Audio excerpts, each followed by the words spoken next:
All right, so actually, this time, uh, I'm gonna ooh, ooh, fighting through that one. I'm gonna contradict basically everything I said yesterday. Yesterday I talked about my bad. Yesterday I talked about comfort. Can you hear me scratching? Can you hear that? I hope not. Anyway, yesterday I talked about comfort, and it made me think about something that happened a couple of days ago.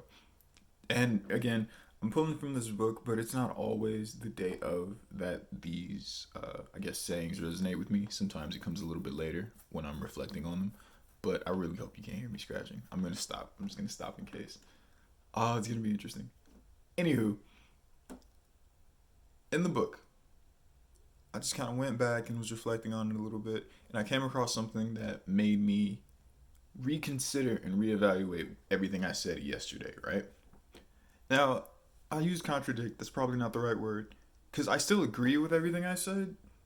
I mean, it's only been 24 hours, right? Even though perspective is always bound to change. But again, it's only been 24 hours.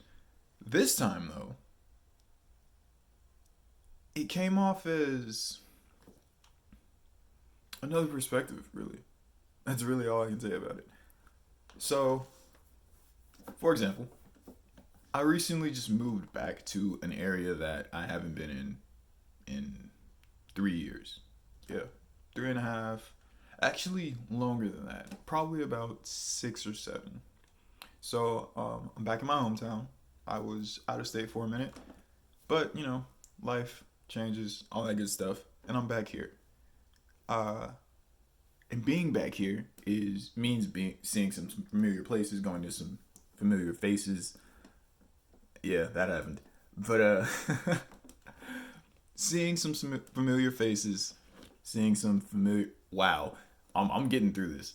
Seeing some familiar faces, going to some familiar places, right?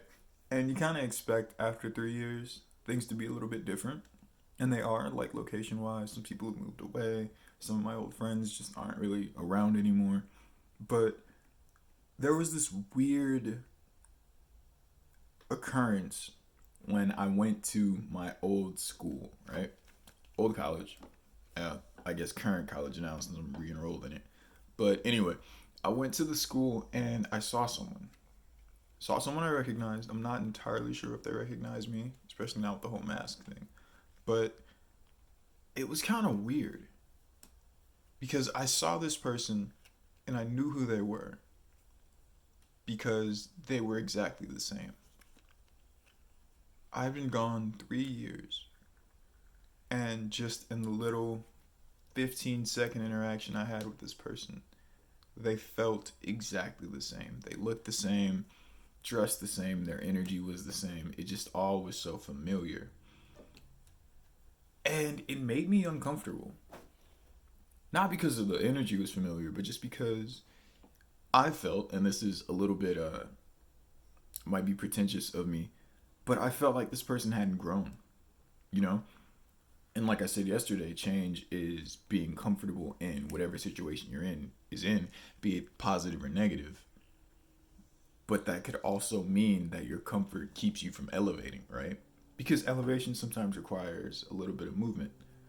So, seeing this person, seeing that they haven't changed, feeling that their energy is pretty much the same. I'm not even a really big energy guy, but like I do believe in vibes and all those cool buzzwords you like to throw around. And it just felt dead. This person might be like 20, 22, 23, my age, but I'm not the same person I was before I left. I'm not the same person I was 2 years ago. I'm constantly changing. I'm still me. I'm still myself, but there's always more of me. There's always, like, I'm finding another level of myself every time I reevaluate, every time I reflect, every time I make a decision on who I want to be. It's growth. And without growth, you just, what are you here for? That sounds kind of dark. It might sound a little, depressing, but honestly, what are you here for? And I don't want to shame anyone who is content with their life because you could very well be happy doing the same thing, being the same person But why peak? Why peak at all? That's not the best you can do. Trust me, we are amazing people. I have a lot of self confidence. I know some people don't. I know some people have more than me. But that's the beautiful thing about us. We all can do more, right? And so it made me really want to focus in on my goals more because I know I can't be the same person for too long. I can't let myself get stale. I can't let myself become obsolete. If I'm not better than I was 6 months ago, I've been wasting time. And this isn't like a big this isn't even necessarily a huge, like, if I don't gain 20 pounds, because gaining weight is kind of important to me. If I don't gain 30 pounds of muscle in 6 months, or if I don't learn how to speak fluent French by the end of the year, I'm a failure. No, it's not like that. Just little things. It can be little things. My style has changed a little bit. I've worked on my speech. I've picked up a different speech pattern. I hear things differently. I'm a better listener. I'm a better writer. I'm taller. I don't know. Some people want to be taller. But just something about you has to be more. There has to be more to what you want. Otherwise, you're never going to get anything. Because you already have it. And it's like, what's the point of anything else?